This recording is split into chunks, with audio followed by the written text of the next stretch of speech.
Hello, everyone. Welcome to another episode of the Cultured Pull List. This week, I'm going to be talking about the original Sentry series from 2000. The Sentry is a really interesting character, and delving into his origins is going to be really cool. So, without further ado, let's get into it.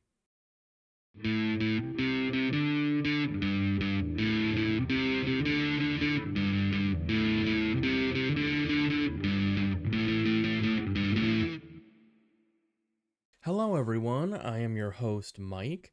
Welcome to the Cultured Pull List.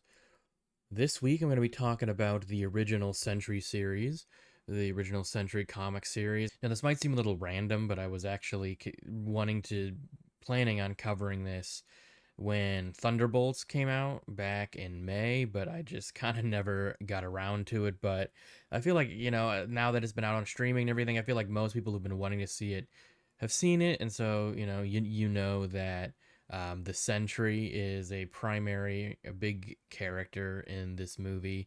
One of the antagonists, but also kind of one of the protagonists as well. He's portrayed by Lewis Pullman, who plays Bob, kind of the normal version of him. But then there's the Sentry, the crazy superpowered superhero, and then there's the Void, which is this dark part of his psyche that takes over his body, basically. It's kind of they definitely took some liberties from the comics, but they took a lot of the main stuff from Sentry in the comics. So we'll talk about that a little bit later. Right now, let's talk about the book and really the character of Sentry himself, because his origin's really interesting. The way, in real life, his publishing history. It originally started with an idea by Paul Jenkins and Rick Veitch. So the two worked on the character together. Both came up with a lot of what the character is, but Rick Veitch really come up with the idea of him getting his powers from this super soldier serum, from this crazy super soldier project, and him being a part of the Marvel universe, but everyone forgetting, which is all as a huge part of the original Sentry series that I'm going to talk about. But when it came time to pitch this stuff to Marvel, and when Marvel actually accepted the series pitch, they wanted Paul Jenkins to work with Jay Lee instead of Rick Veitch. So Veitch for a while didn't really get any credit for this Sentry. I believe Paul Jenkins, credited him with the concept, but it really wasn't like official and still kind of isn't in a lot of capacities. But Marvel wanted Jay Lee because Jenkins and Lee had worked on an Inhumans, a popular Inhuman series right before this. So that's why Jay Lee's the artist on this and credited as one of the creators of Sentry. But yeah, it's kind of an interesting backstory of like publication history. Kind of reminds me a little bit of Batman with Bill Finger and Bob Kane, but not quite the same because Bob Kane kind of like took credit for it and Bill Finger just like didn't get shit for years and years. Whereas this is a little like more Marvel kind of pushing Rick Veitch out and you know all that stuff. So anyway, let's get into the nitty gritty of the book. But before we do that, I'm gonna do something I haven't done in a while here on the show. I'm gonna just mention a few of the main comics coming out this week, which actually coming out today when this comes out. So I'm not going to bring up everything, but just like the main stuff from Marvel and DC. So we got new issues of Eddie Brock Carnage and Fantastic Four #5 coming out.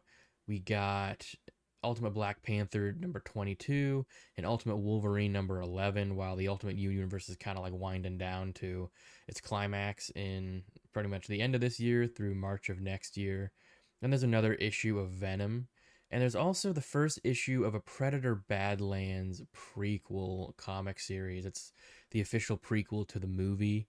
And that movie's been pretty popular. There's been a lot of good reviews coming out lately. So, yeah, if you want to read the prequel that's coming out or that's starting this week. From Image, we got new issues of Spawn and Transformers. And for DC, we got new Action Comics. And we also get Batman #162.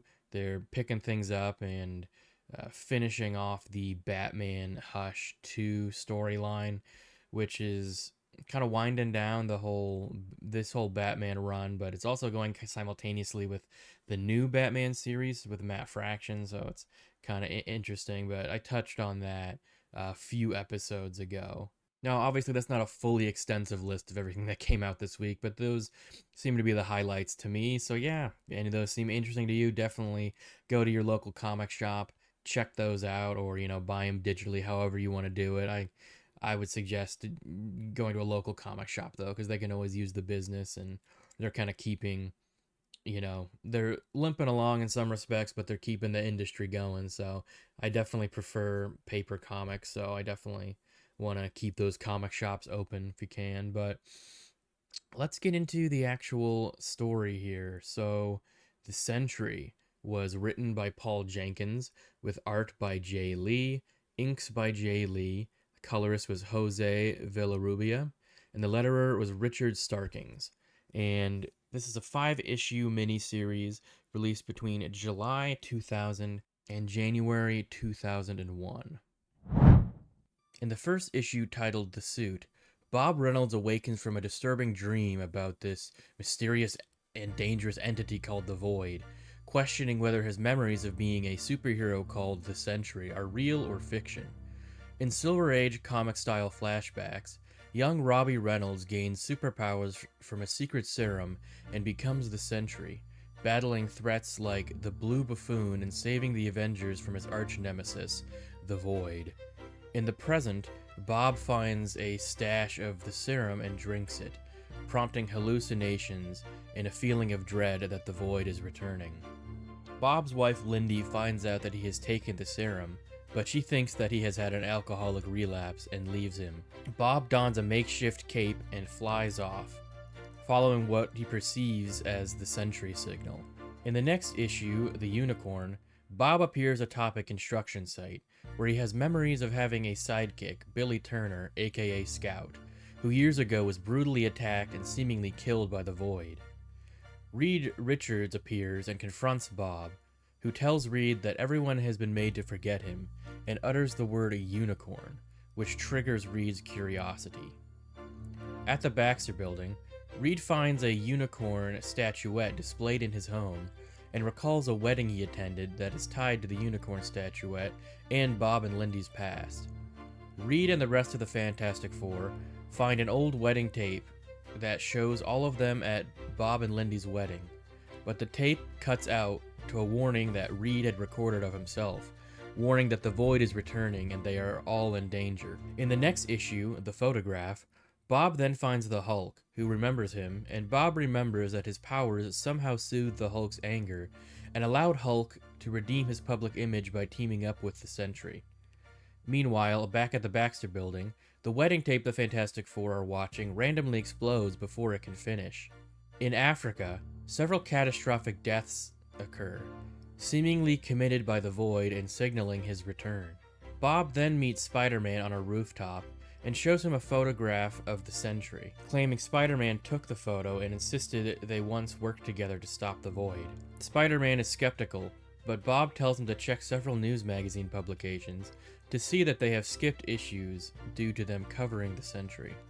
In the next issue, The Conspiracy, Doctor Strange appears to Reed and shows him a memory of building a machine to erase the Sentry's existence from the minds of everyone in the world. He admits to destroying the VHS tape, claiming that Reed asked him to do so that he would not be reminded of the Sentry.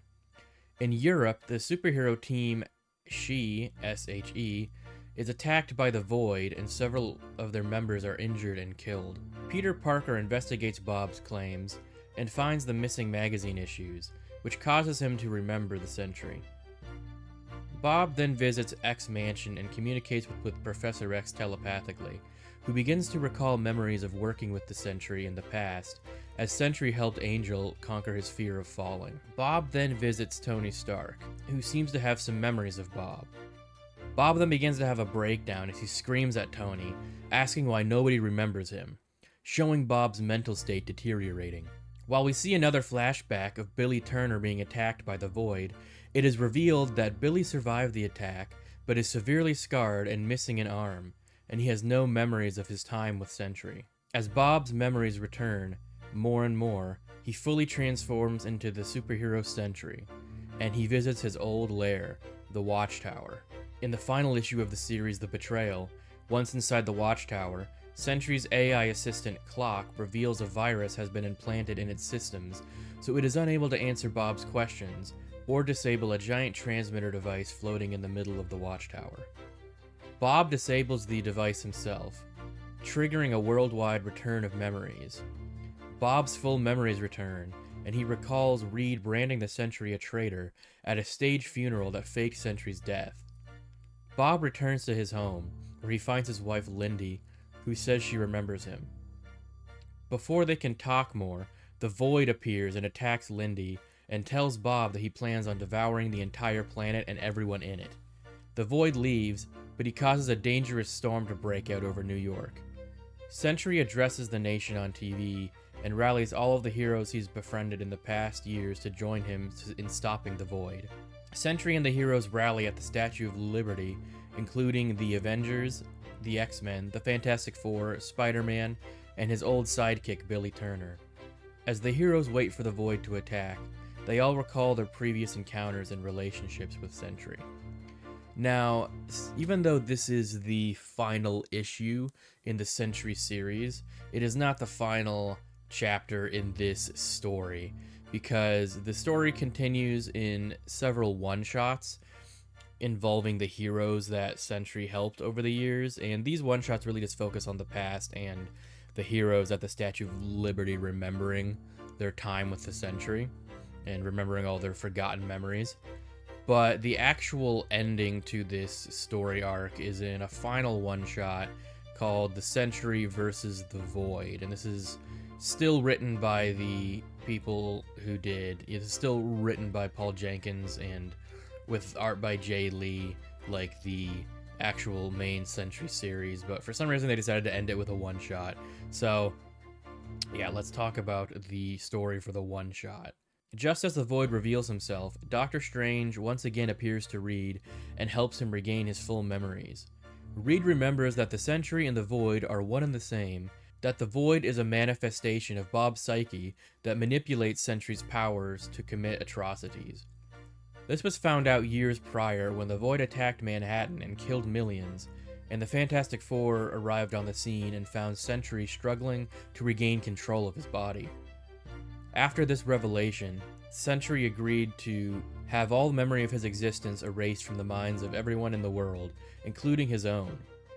To more easily manipulate people's minds, Reed and Sentry faked his death, and Reed lied about Sentry being corrupt to deface his public image. Sentry, Reed, and Doctor Strange then created the transmitter device in the Watchtower, which erased the world's memories of Sentry. In the present, as Sentry and the Void begin to fight, Reed tells Sentry everything, and all of Sentry's memories returns.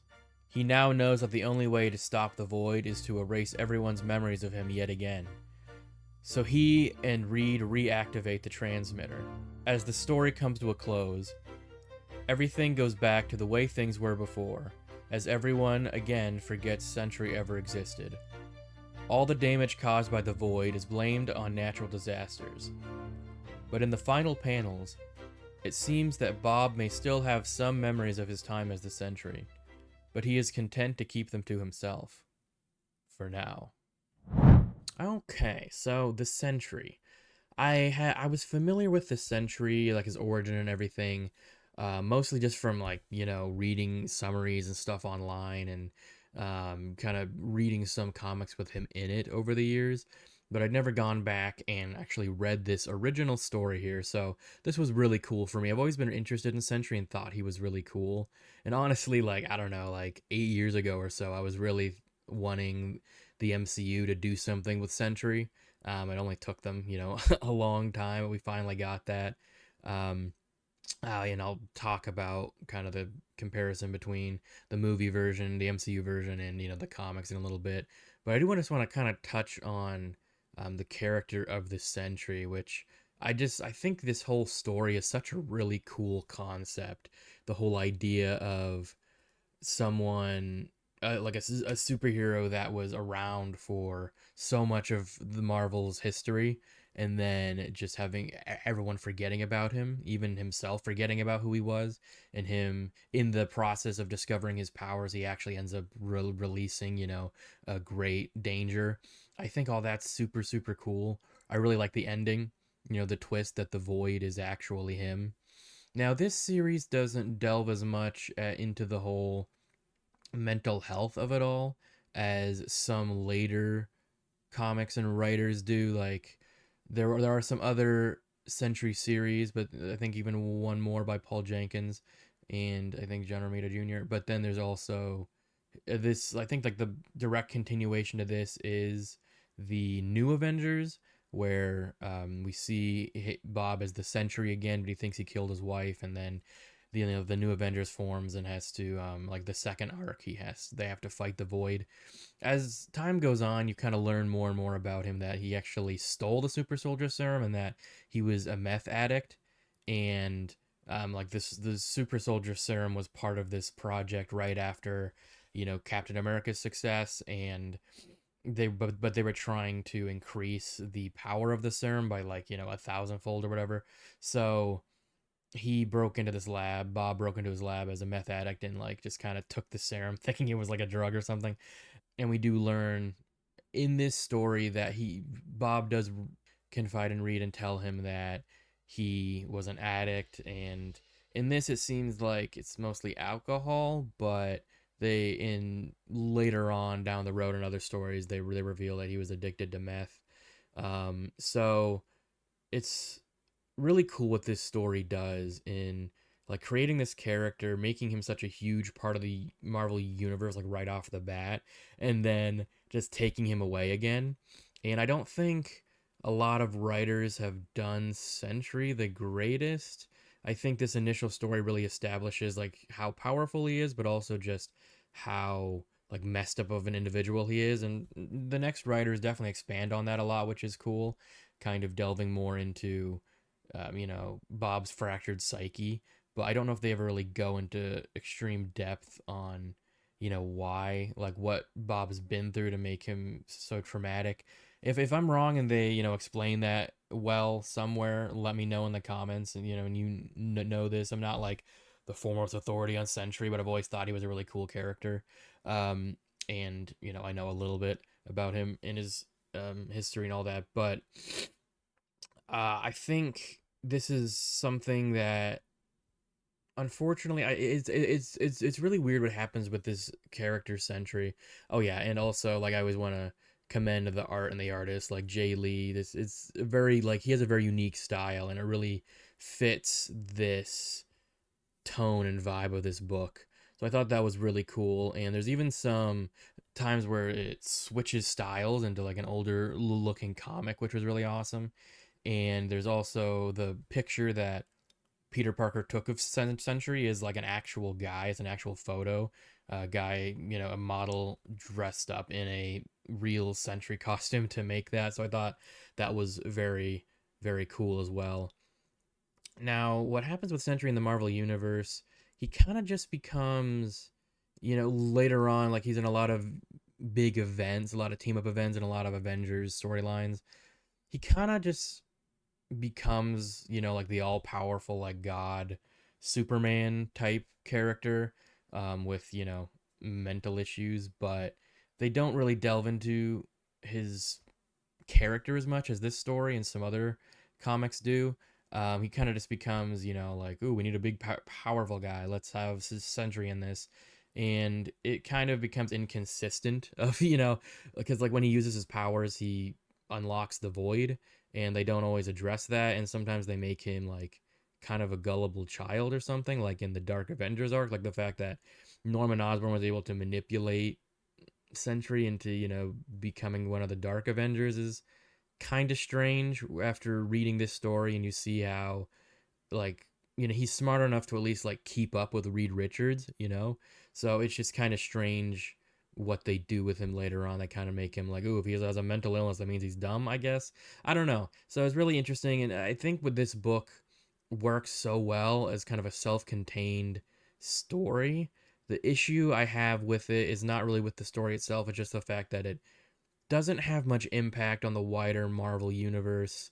besides Sentry shows up in other stuff, but he almost doesn't feel like the same character, or it almost feels like they only slightly canonize the stories. It's really strange.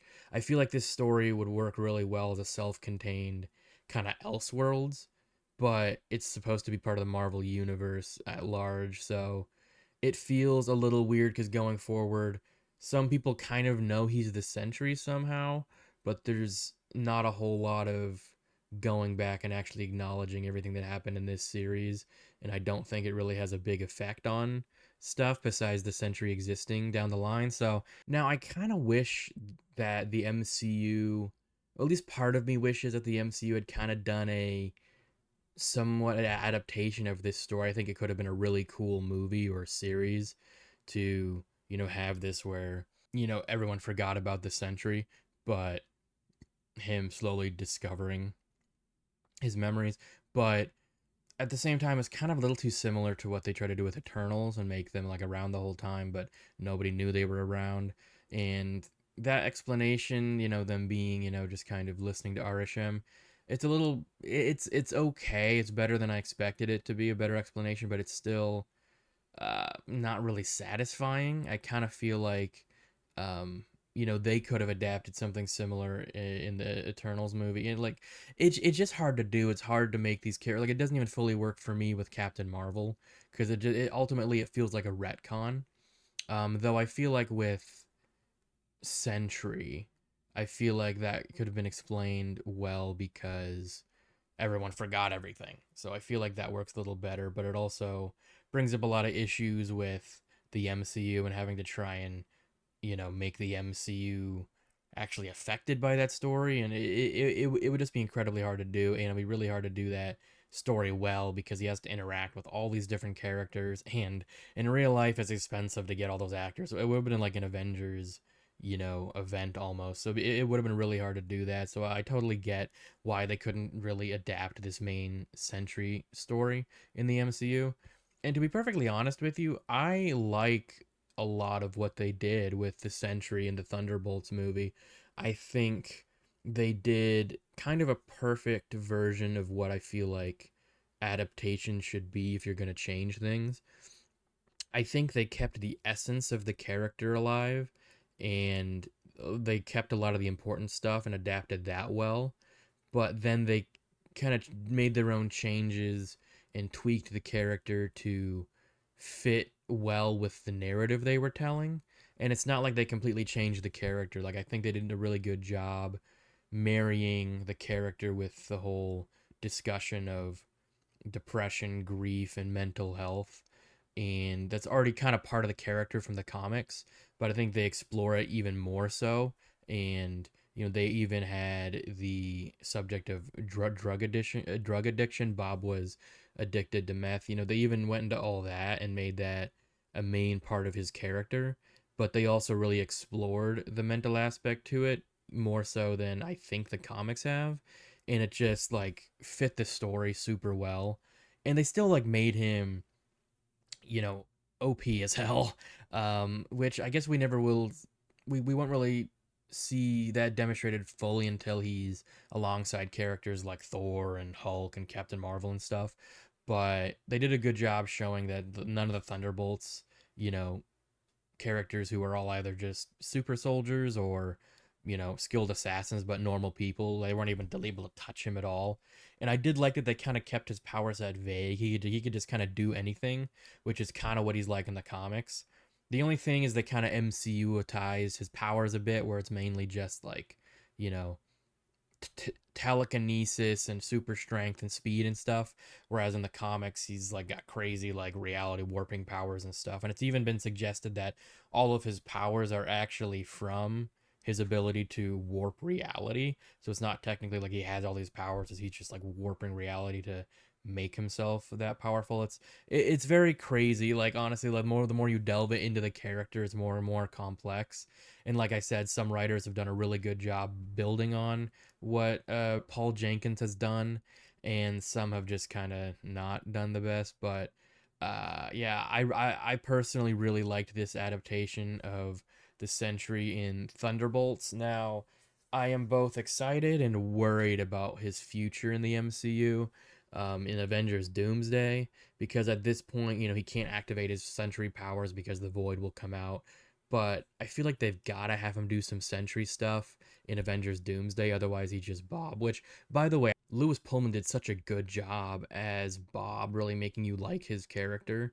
They did make him a little bit, on the slow side, which is has been done in the comics to a negative degree, but he's very lovable and you really feel for his character, and he's, got this like emotional and mental weight on him, which is just done very well by both the writing and Pullman's acting.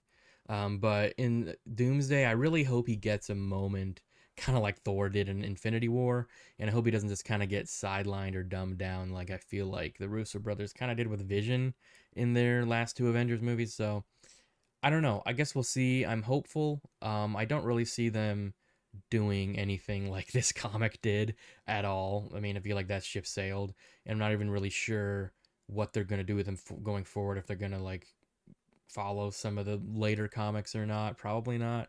I feel like maybe he might just kind of fade into the background after Secret Wars and the whole like reset. But yeah, I would say so far I do like the adaptation. It's not like a perfect one to one from the comics, but it is still really good in my opinion. But yeah, that is the Sentry, the mini series. I really, really liked it. I already liked the character of Sentry, so actually going back and reading this was a really fun experience for me. Let me know in the comments what you think of the Sentry as a character, and what do you think of this series, this original mini series. Now, to wrap things up as usual, I'm going to talk about my cultured picks. This week, this is actually just a free comic that I got on Free Comic Book Day back in May, but it's the Fantastic Four, and it's kind of supposed to be a prologue and like a launch, to the relaunch of the Fantastic Four series, which happened this summer. Which they just kind of, it's the same writer, but they just kind of keep comics keep like relaunching series every few years. But what really stuck out to me was a little story at the end where it was kind of like a breaking the fourth wall thing, where a comic character or a comic book fan in the real world gets to go into the comic world, and is written by Chip Zdarsky. He's got this really fun, like sarcastic sense of humor, but at the end, um at the very end, you see that he's like in, the Marvel, he's in New York, like in the Marvel's Amazing Spider-Man part of the comics, and he sees Paul from uh Zeb Wells' Amazing Spider-Man run, and he just like crashes out, and it's really, I found that so hilarious, that Chip Zdarsky, took that meta approach, because like, if Paul is a very hated character in that Zeb Wells run. I'm not doing the best job of explaining it well, but it really tickled my funny bone. So, you know, what can I say? I'm a sucker for meta commentary as long as it's funny. But that is the episode this week, everyone. Thank you so much for watching.